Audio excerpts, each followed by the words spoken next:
د 1998 هجري شمسي کال د لاسته راوړنو او اجراتو په اړه خپل کلنی راپور وړاندې کوي. د ننګرهار ولایت استیناف څارنوالۍ د 1998 هجري شمسي کال په ترڅ کې نږدې 1100 یعنې تر اوسه پورې چې دا نن دی 1184 قضیې تر څېړنې لاندې نیولې دي چې په لاندې توګه خلاصه کیږي. د پورته ارقامو له جملې څخه 495 قضیې د عامه امنیت پر وړاندې جرایم لکه قاچاق، تزویر، فریبکاري، مخدره توکي او نور 406 عادي جرایم لکه قتل، ضرب و جرح، سرقت او نور 99 قضیې د ماشومانو پورې اړوند د سرغړونې قضیې 92 قضیې د ښځې پر وړاندې تاوتریخوالی جرایم 20 قضیې د مالي او اداري فساد جرایم. د پورته یادو ارقامو له جملې څخه 243 قضیې د ابتدایي محاکمو یعنې په 243 قضیو باندې د ابتدایي محاکمو فیصلې صادر شوي دي. په 306 قضیې قطعي او نهایي شوي دي او 430 قضیې تر استینافي غور لاندې قرار لري. 183 قضیې د دعوا د عدم لزوم دعوا پرې صادر شوي دي. 11 قضیې د عدم صلاحیت قرار په اساس مربوطه مراجعو ته استول شوي دي. 353 قضیې تر کار لاندې دي.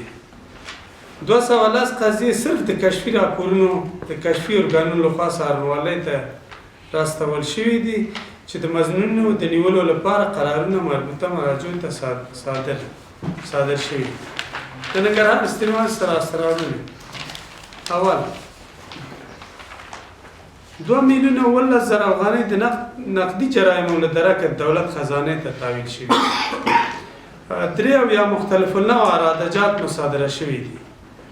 114 میله کلشینکوفونه، 222 میله تفنګچې، 4,600 فیره مرمۍ او 2,500 کیلو نیمه قیمتي معدني تیږه او 2,15,355 کیلو قاچاقي ګچ، 1,200 کیلو اوسپنه، 15 کارتن ادویجات، 14,250 سیټه موبایل او 92 جوړې چارتراش، 350 لیټره الکولي مشروبات، 108 کیلو کیمیاوي جامد مواد، 350 کیلو تیزاب، 3 کیلو هیروین، 150 کیلو تریاک او 150 کیلو چرس مصادره شوي.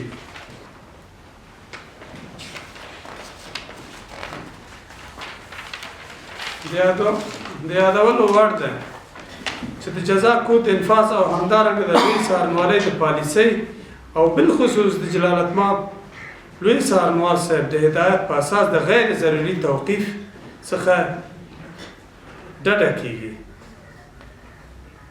همداراز د جزا کود په انفاظ د لوی څارنوالۍ په سپارښتنه او بالخصوص د جلالت مآب ولسمشر د فرمان مطابق په حق قضایاو کې چې بدیل د حبس مطرح وي د قانون په رڼا کې د محترم محاکمو څخه مطالبه کوو چې ډېری متهمین د محاکمو لخوا په بدیل حبس محکوم شوي دي.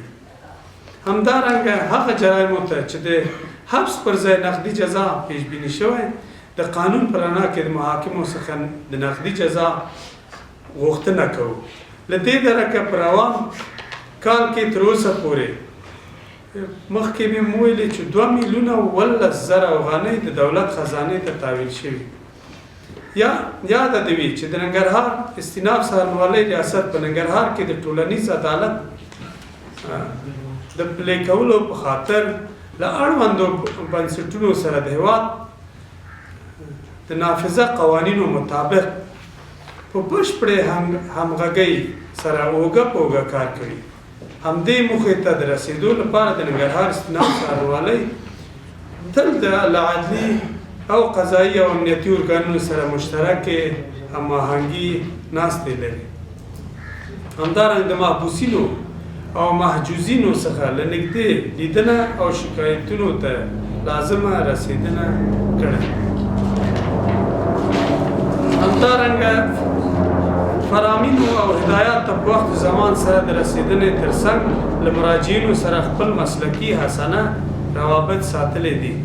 د ننګرهار استناف څارنوالۍ په ټولنه کې د قانون حاکمیت او ټولنیز عدالت پلي کولو کې له هیڅ ډول هلو ځلو دریغ نه کوي او تل د یاد ریاست دروازه بغیر له کوم خنډ او ځنډ د مراجعینو پر مخ خلاصه ده او د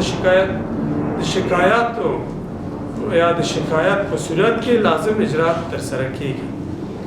په آخر کې د ننګرهار ولایت د مختلفو ادارو، لوړپوړو، چارواکو او نورو ټولو راغلو درنو میلمنو څخه نړۍ مننه چې زموږ بلنې ته مو لبیک وویل او له موږ سره مو په دې غونډه کې ګډون وکړ. مننه ټولو. ډېره مننه.